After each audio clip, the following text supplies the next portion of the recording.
In a matter of seconds, everyday life turns into chaos. Today, we remember 6 urban disasters that shook entire neighborhoods and changed the lives of thousands of people. Stay tuned until the end. Shocking facts and important lessons await you.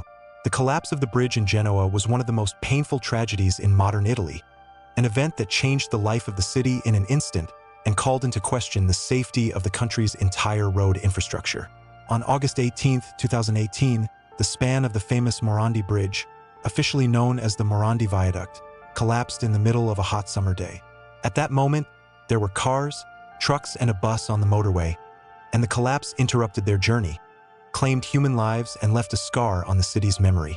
This bridge, stretching over the river and railway tracks, had long been a symbol of engineering thought and, at the same time, a subject of controversy about the state of the country's bridge system. Residents noted cracks and corrosion, engineers and officials exchanged reports, and the real danger seemed to be somewhere on the periphery of attention. At the moment of the disaster, storm clouds were gathering over Genoa. It was raining, and heavy goods vehicles, lined up in the daily traffic flow, found themselves under the rubble of concrete sections and steel cables. Rescue services responded quickly. Firefighters, military personnel, volunteers, and ordinary residents rushed to pull people out of wrecked cars, provide first aid, and clear the debris.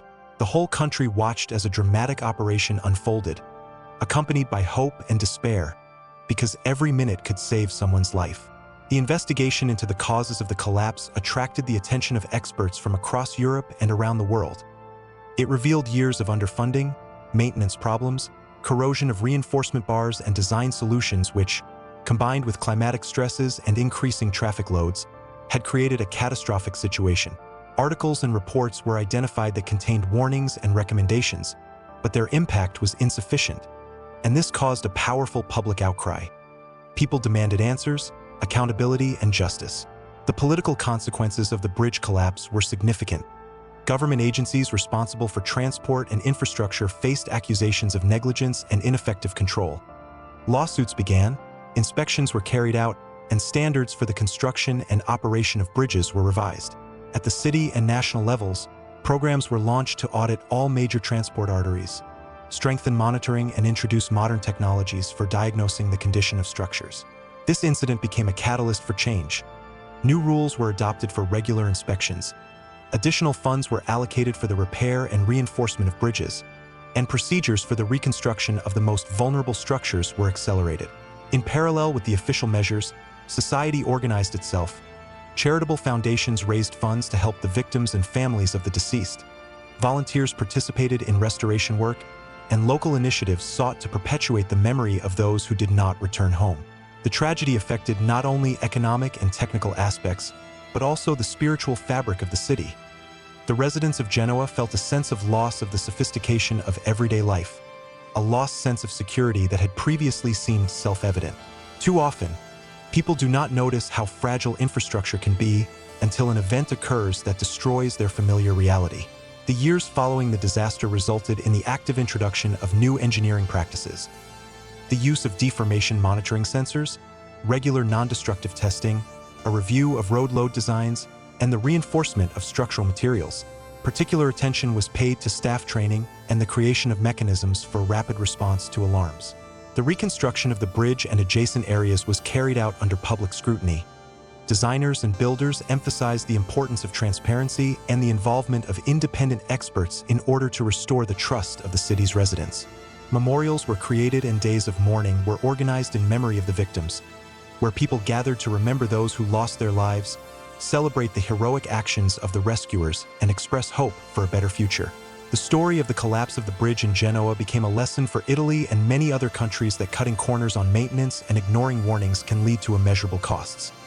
It served as a reminder of the need for constant monitoring of critical infrastructure and that safety must be a priority, not a formality. Over the years, memories of that August day have not faded, but they have been transformed into measurable changes in policy, engineering practice, and public awareness. People have become more demanding of transparency and accountability, and the authorities have begun to plan long-term investments in infrastructure. The lives of those affected and the memory of those who died have become a motivation for change, and perhaps it is through such a price that the world is learning to appreciate what once seemed eternal and indestructible.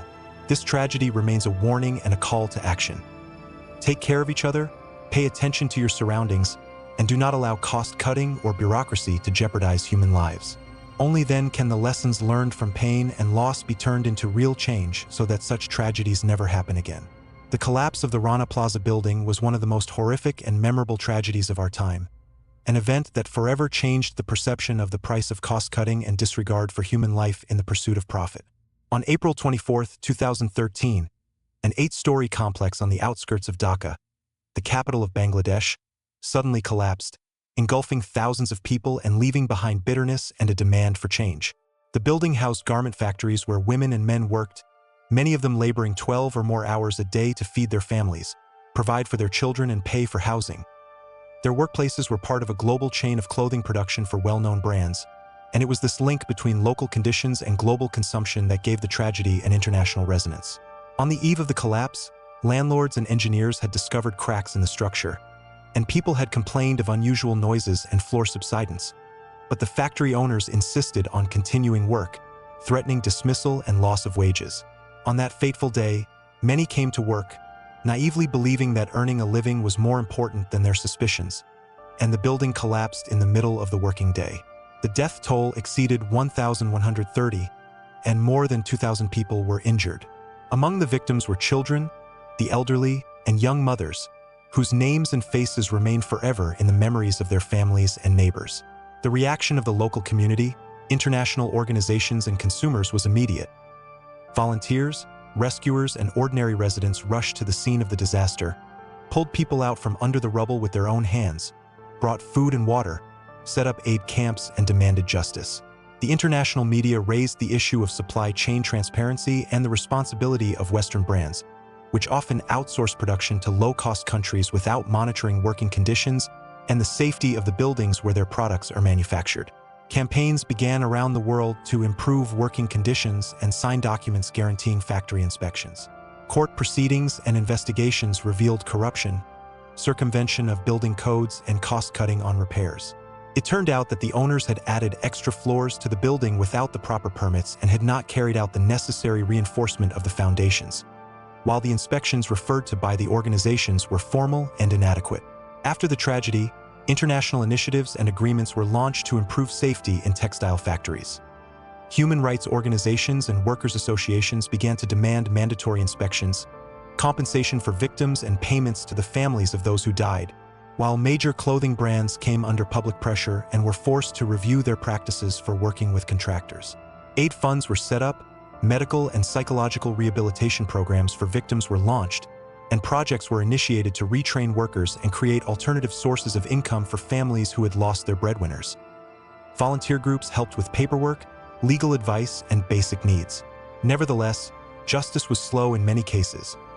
Payments were fragmented, legal proceedings dragged on for years, and many families never received full compensation, causing anger and disappointment among those who had lost loved ones. The tragedy also prompted the governments of clothing exporting countries and importers themselves to consider reforming the industry.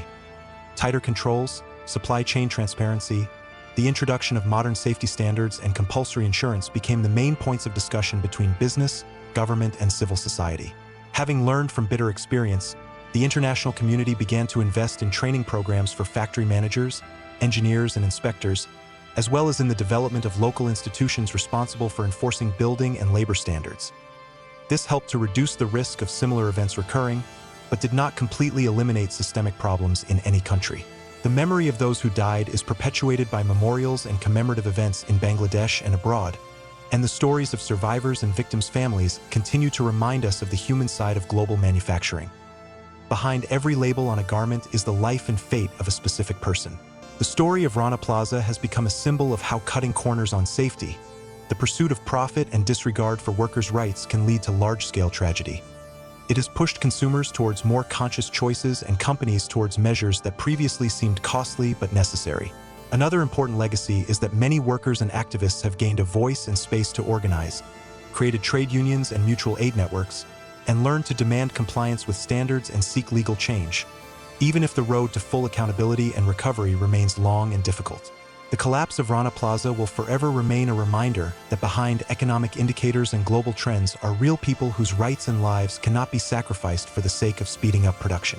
This tragedy reminds us that safety and human dignity must be the top priorities of any industry, and that silence and indifference can come at too high a price. The global community must learn lessons, constantly monitor standards, maintain transparency, and ensure accountability so that nothing like this ever happens again, and so that the memory of the victims serves as a catalyst for sustainable change and human attention to those who create the things we use every day. Only joint action will protect workers and restore consumer confidence around the world. This is a real and difficult path. The gas explosion in the suburbs of Mexico City in the autumn of 1984 went down in history as one of the most devastating man-made disasters of the 20th century, and as a tragedy in which human negligence, outdated infrastructure, and dense urban development collided. Early in the morning, residents woke up to the sharp smell of gas and a slight dull rumbling in the underground collectors. Many felt the windows shaking and strange vibrations, but no one paid much attention to the first signs of impending disaster. First there were cracks and weak tremors, then the first explosion, followed by a series of detonations that caused houses to collapse, streets to be engulfed in fire, and columns of smoke to rise into the sky, forming black trails visible for many kilometers. People ran out into the streets in panic, wearing nightgowns and dressing gowns, some jumping out of windows to save themselves, others trying to rescue their children and documents. But the shock waves spared neither people nor property. Roofs collapsed, facades crumbled, cars were turned into piles of crumpled metal, and beloved courtyards and shops were reduced to ashes in a matter of minutes. Hundreds of families were left homeless, thousands of people lost their normal way of life, and many suffered severe burns, fractures, and injuries of varying degrees. Rescue services, overwhelmed with calls and distress signals, worked non-stop, bringing in firefighters, medics, volunteers, and military units, but the scale of the destruction required far more resources and professional equipment than was available in the first few hours. The fires burned for days and even weeks, flaring up from time to time in places where damaged tanks and supply lines continued to fuel the blaze. Only after long and painstaking work to plug the leaks and eliminate the sources of fuel was it possible to stop new explosions and stabilize the situation. The investigation revealed a complex set of causes for the disaster: corroded and outdated pipelines, formal and superficial inspections by the responsible services, insufficient monitoring and negligence in operation, as well as the practice of building residential areas in close proximity to industrial facilities and hazardous substance storage sites, which turned ordinary streets into high-risk zones. Cases of residents' complaints and signals from utility workers being ignored were uncovered, and bureaucratic obstacles and corruption schemes prevented timely repairs and modernization of the networks, which together created the conditions for the disaster. In the first hours and days after the explosion, neighborhood and volunteer groups, ordinary people and organizations rushed to help the victims. They dug people out of the rubble by hand, brought food and water, organized temporary shelters and first aid stations, and their selflessness saved many lives, becoming a lesson in solidarity. Medical facilities were faced with an influx of seriously ill patients requiring treatment for burns, emergency care, and long-term rehabilitation, and with a shortage of equipment and medicines, medical staff worked in conditions of scarcity, relying on international aid and support from charitable organizations. The economic consequences were catastrophic. Destroyed businesses deprived people of their livelihoods. Small businesses disappeared along with their premises and goods, and the restoration of infrastructure, including water, electricity, and roads, required significant investment and a long time. Restoration work stretched on for months and years, changing the fate of entire neighborhoods and families. The authorities initiated a review of the requirements for the storage and transport of flammable substances, tightened zoning and urban planning regulations, stepped up inspections and monitoring of communications, and launched programs to inform the public about the rules of conduct in the event of leaks and accidents. However, the implementation of many measures was difficult due to limited budgets, administrative delays, and resistance from interested parties. Public investigations and hearings revealed a host of violations, and public pressure forced companies and officials to take responsibility for what had happened. Lawsuits began, contractors were audited, contracts were revised, and victims and their families demanded fair compensation and measures to prevent new tragedies. The stories of survivors and eyewitness accounts served as a long-lasting reminder to society of the vulnerability of urban life, and that neglecting infrastructure can cost human lives. These stories became the basis for civic initiatives aimed at monitoring industrial facilities and protecting residents' rights. Engineers and researchers conducted a detailed analysis of the causes and developed technical recommendations. Regular inspection of underground networks using modern diagnostic technologies, replacement of outdated pipelines, installation of automated leak detection and emergency shutdown systems, as well as the creation of risk maps and the relocation of hazardous facilities away from residential areas. The consequences of the explosion also affected the insurance and social protection sectors. Requirements for compulsory insurance against industrial accident risks and support programs for families left without breadwinners and livelihoods appeared, but many victims are still fighting for full compensation and justice. The city slowly recovered. Houses were rebuilt, streets were paved and filled with life again. But a deep crack remained in the hearts of many, forever. The Daegu subway fire became one of the most tragic pages in the modern history of South Korea. An event that forever changed the perception of urban risks and showed how quickly a simple lapse in vigilance can turn into mass casualties. On February 18, 2003, in one of the carriages traveling on the city line in the center of Daegu, an arson attack took place. The perpetrator brought a flammable liquid with him and set it alight in the aisle between the seats. The fire, fueled by sparks and flying debris, spread instantly, sending up columns of black smoke that poisoned the air and made it impossible for people to breathe. People on the trains and platforms did not initially realize the scale of the disaster, but soon the tunnel was filled with acrid smoke. Visibility dropped to zero, and panic swept through the crowd. Passengers tried to escape through doors and narrow passages, many stumbling and falling, creating dense traffic jams in which it was impossible to keep moving. People lost consciousness from suffocation and burns, and those who managed to get to the surface described horrific scenes of fire and black waves of smoke billowing from the subway entrances. Rescue services arrived quickly, but the specific nature of the underground space, the narrowness of the tunnels, and the high temperature made access to the scene of the fire difficult. And the lack of coordinated evacuation procedures and shortcomings in staff training meant that help did not arrive as quickly as the circumstances required. Systemic failures were revealed. The materials used to finish the carriages and platforms were too flammable, the evacuation plan was insufficiently thought out, and the warning system malfunctioned. Many passengers did not receive clear instructions and acted on their own initiative, which, in conditions of smoke, turned into a tragedy. The consequences of the fire were catastrophic.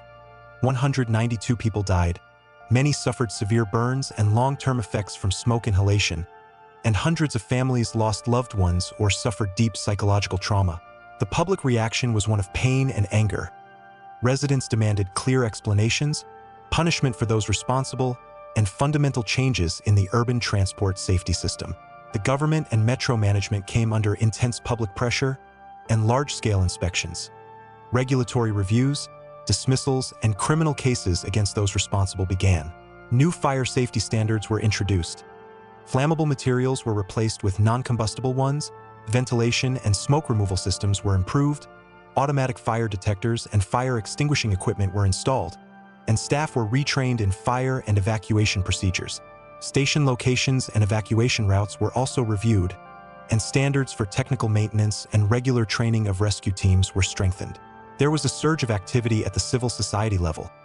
Groups were formed to help victims and their families, volunteers became actively involved in the recovery and support of victims, and human rights organizations demanded transparency and the participation of independent experts in inspections. The stories of survivors and accounts of small acts of heroism by random passers-by and metro employees who risked their lives to save others have long remained in the public consciousness and have become a symbol of both human bravery and systemic failures. The tragedy caused an international outcry. Experts from different countries participated in analyzing the causes and developing recommendations, and Daegu's experience was taken into account in the design and modernization of underground transport systems in other megacities. However, as is often the case, the lessons were learned at the cost of human lives, and many still debate what could have been done differently to avoid such a disaster. One of the important outcomes was the strengthening of public oversight. Residents began to demand access to information about risks, monitoring and response plans, and local associations gained more opportunities to influence safety decisions. Culturally and psychologically, the fire left a deep mark. Commemorative events and memorials immortalized the memory of those who died, and support programs helped survivors and families cope with the heavy burden of loss. Medical research conducted after the events expanded knowledge about the treatment of burns and poisoning from combustion products, which helped improve assistance in similar incidents in the future. The economic impact was also significant. Rebuilding infrastructure, repairing rolling stock, and restoring passenger confidence required considerable resources, and the restoration of some sections was carried out under the close scrutiny of the public and experts. The Taegu tragedy remains a reminder that urban safety requires constant attention, adequate funding, and open communication between authorities, transport operators, and residents. Only through joint efforts can risks be reduced and similar disasters prevented, saving lives and public trust. In addition, relatives of the victims and survivors demanded justice and compensation, and public pressure forced the system to resume investigations, tighten the accountability of officials, and strengthen oversight of transport operators. The authorities recognized the need for systematic support for those affected. Programs for psychotherapy and social rehabilitation, highly specialized assistance centers, and initiatives to restore jobs for those who had lost their livelihoods were introduced. In the education sector, modules on responding to emergencies in schools and universities were added, and emergency services began to conduct joint exercises more frequently, simulating situations with limited access and high levels of smoke. Technical innovations have also been applied. New materials, smoke flow monitoring systems, and automatic power cutoff in damaged areas have been introduced. These measures will not bring back those who have been lost, but they have served as an attempt to learn lessons and reduce the risk of similar disasters recurring, making urban infrastructure more resilient and the population better prepared for emergencies. The collapse of a residential complex in the coastal area of Surfside was one of the most shocking events of the early 2020s and triggered an unprecedented wave of investigations, expert analyses, and public discussion of the factors that led to the tragedy. The focus was not only on the debris and engineering conclusions, but also on the human destinies, lost homes, and families who had to rebuild their lives. On the day of the collapse, rescuers, volunteers, and emergency services worked in unbearable conditions, pulling personal belongings and records from the rubble, trying to find answers to the question of how a residential tower block, built and operated relatively recently, could have collapsed. The search for causes turned into a complex mosaic of technical data, maintenance records, and residents' testimonies. The building's history prior to the disaster included reports of structural problems, complaints about leaks and repairs in underground car parks, reports of subsidence and corrosion of concrete elements, and all these fragments became the subject of close scrutiny. Attention was paid to the quality of the raw materials, design assumptions, and structural changes that could have affected the load-bearing capacity. A professional debate unfolded around the causes. Some experts emphasized the role of prolonged exposure to moisture and the aggressive marine climate on reinforced concrete, which over time leads to corrosion of the reinforcement and cracking of the coating. Others pointed to possible errors in the initial design and load calculations, while others suggested that inadequate and poor quality maintenance and management of common property was to blame. Human and institutional factors played a significant role. The practice of postponing costly repairs, bureaucratic delays in approving reinforcement projects, and sometimes formal inspections that did not always reflect the actual condition of complex structures. At the same time, investigators and independent experts analyzed documents on renovations and modernizations, checked records of permits, looked for signs of changes that could have increased the vulnerability of the structure, and compared the actual condition with the regulatory requirements in force at the time of design and operation. The result was a complex picture in which technical, financial, and managerial aspects were intertwined into a single problem. The public reaction was sharp and emotional. Residents demanded transparency, the families of the victims demanded accountability and compensation, and the media engaged in heated discussions about how the law, architecture, and the housing market could and should protect people. In the wake of the outrage, lawsuits and administrative proceedings began, during which attempts were made to establish the degree of guilt of various participants, from designers and contractors to management companies and supervisory authorities. In parallel with the legal battles, the professional community was reforming its standards. Engineers began to demand more regular and thorough inspections of load-bearing structures, the introduction of modern methods of non-destructive testing, deformation monitoring, and prolonged control of underground building elements, as well as stricter consideration of climatic influences when designing buildings near the sea. At the local community level, initiatives emerged to take risks into account and inform residents, improve common property management practices, and involve independent experts in decisions on major repairs and modernization. These measures are aimed at ensuring that residents' voices are an important part of the decision-making process on housing safety. An important part of the aftermath has been the issue of remembrance. The establishment of memorials, the creation of funds to help families affected by the tragedy, and programs to support psychological rehabilitation and legal assistance for those who have lost loved ones or their homes. Although technical reports and studies have provided a wealth of data, the final conclusions about the combination of causes are still being debated in scientific and public circles. And this debate itself has become an important element of the public dialogue on the safety of the urban environment.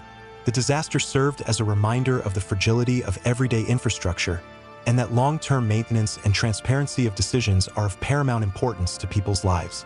The lessons learned from this tragedy have prompted a review of approaches and tighter controls in the construction industry, because only a combination of engineering responsibility, effective management, and public vigilance can reduce the risk of such disasters recurring.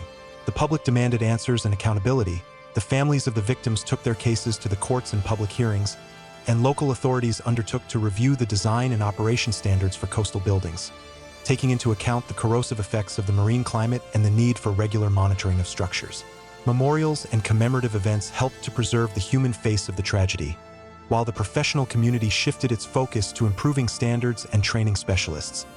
This is a long-term endeavor. The disaster at the coal mine in Donbass was a difficult and pivotal moment in the region's history, an event that exposed systemic problems in the industry and brought irreparable loss to hundreds of families. In 2007, in a mine where miners worked in conditions that were a harsh reality for many, a methane explosion occurred, the shock wave of which tore down the supports, damaged the ventilation shafts, and left entire shifts of people under a pile of rock. Calls and letters about the smell of gas and cracks in the supports often went unheeded because economic priorities and production schedules took precedence over safety precautions. This imbalance between production demands and safety standards ultimately resulted in tragedy. The first alarm bells rang on the surface when families began to notice the delay in the return of their loved ones, and people gathered in the mine yard with flashlights and anxiety in their eyes. Rescue teams were dispatched immediately, but the underground conditions, high concentrations of toxic gases, and the risk of further collapses made the operations extremely dangerous and difficult. Miners and rescuers worked with limited equipment, sometimes relying on old breathing apparatus and their own experience, risking their lives to reach those who were still showing signs of life. Volunteers and relatives joined forces, bringing warm clothes, food, and moral support, while local medics set up first aid stations for the injured and those suffering from trauma and shock. The community of thousands, accustomed to hard work and mutual support, mobilized quickly, but the severity of the losses and the urgency of humanitarian needs required a systematic response and outside assistance. The information field was tense. News about the number of victims and fatalities spread through newspapers and television, was discussed at rallies at the mine gates and in the city council, and people demanded answers from management and government officials. The investigation into the causes revealed a combination of factors: outdated equipment, inadequate ventilation, violations of technological procedures, and formal, sometimes fictitious safety checks. Corruption schemes, in which savings were made on repairs and replacement of parts, also surfaced in the investigation materials and caused public outcry. The authorities were faced with a difficult task: to provide compensation to the victims, punish those responsible, and, at the same time, carry out reforms that would increase the reliability of the mining industry. Changes to the regulatory framework were initiated. Control over ventilation systems and monitoring of methane content in mine workings was tightened. Stricter requirements for rescue service equipment and regular staff training were introduced, and programs to replace outdated mechanisms and modernize safety systems were launched. The disaster left a deep mark on the public consciousness. It became a symbol of the price paid by people in areas with developed extractive industries. Families lost their breadwinners, children were left without parents, and towns and villages faced a long period of recovery and psychological rehabilitation. Human rights organizations and trade unions became more active, demanding transparency in the decision-making chain and compensation payments, while international experts participated in risk assessments and the preparation of recommendations to reduce hazards in mines. Initiatives were launched to improve housing conditions for the families of the victims, organize professional retraining programs, and create trusts for long-term support for those affected. Cultural responses also played a significant role. Commemorative events, monuments, and days of mourning helped to preserve the memory of those lost and give form to grief in the public sphere. An important lesson was the realization that technical solutions and economic plans should not take precedence over human life and safety. After the disaster, society began to demand a balance between extraction and human life, between profit and risk management. Although formal changes were adopted, the path to full implementation of the reforms proved to be long. It required investment, political will, and oversight by independent bodies. Miners, their families, and industry veterans organized movements for safe working conditions, for the right to quality equipment, and for a system in which workers' complaints are taken seriously rather than as an obstacle to production. The economic consequences of the disaster affected the entire regional economy. The closure of some mines, delays in coal deliveries, and reduced revenues for local businesses forced the authorities to seek ways to diversify economic activity and support social stability. In the scientific and engineering community, the event became the subject of analysis. Scientists and engineers developed more sophisticated monitoring techniques, proposed integrated early warning systems and recommendations for the design of ventilation networks and supports that better withstand sudden explosions and prevent the spread of shock waves. Psychological work with victims and witnesses became part of long-term recovery programs. Counseling, support groups, and educational projects helped people cope with trauma and return to a meaningful and productive life. The disaster at the coal mine in Donbass is remembered as a tragedy that exposed the vulnerability of those who risk their lives every day for the sake of energy and industry, and as a signal that responsibility for safety should lie not only with workers, but also with companies, authorities, and society as a whole. Only joint efforts based on transparency, technical standards, and respect for human life can reduce risk and preserve the lives of future generations. The memory of those who died inspires action and will never be forgotten.